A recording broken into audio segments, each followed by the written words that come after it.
I'm Andrew Gordon-Wilson, an assistant professor at Cornell University. This is a short presentation on Bayesian optimization with gradients, a new paper appearing at NIPS 2017 about how to use derivative information to speed up Bayesian optimization. This is joint work with Xian Wu, Matthias Polacek, and Peter Fraser. We'll be giving a full oral presentation at the conference. Bayesian optimization is used for black box optimization of expensive multimodal objectives and has a wide range of applications.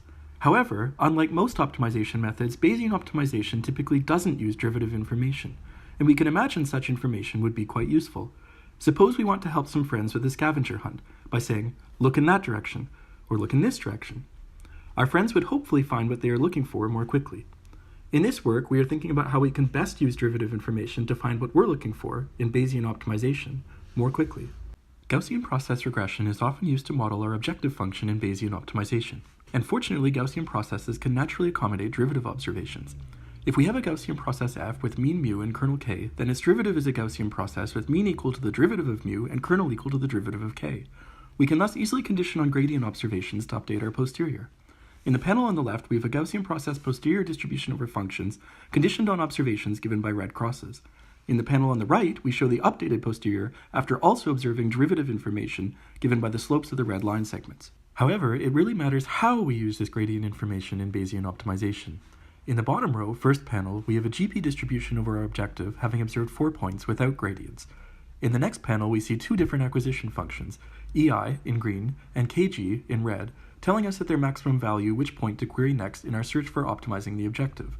Both acquisition functions select a very similar query point, leading to essentially the same updated Gaussian process posterior. In the top row, we see gradient information has hardly changed EI's proposed query point, but has significantly modified KG, leading to a very different updated posterior when we use derivatives in conjunction with the KG acquisition function.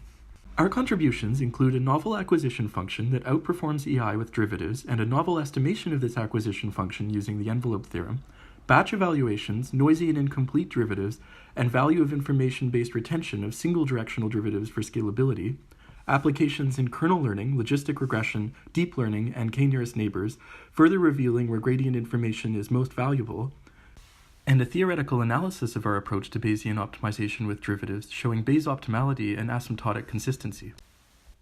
In conclusion, derivative observations can make Bayesian optimization much faster so long as we use the right acquisition function. There are 3 key obstacles to using derivatives. 1. Expense in measuring derivatives. 2. Ability to measure derivatives. And 3. Expensive Gaussian process inference. In parallel, the community is making great progress in each of these directions, harmonizing with our work on using derivatives in Bayesian optimization.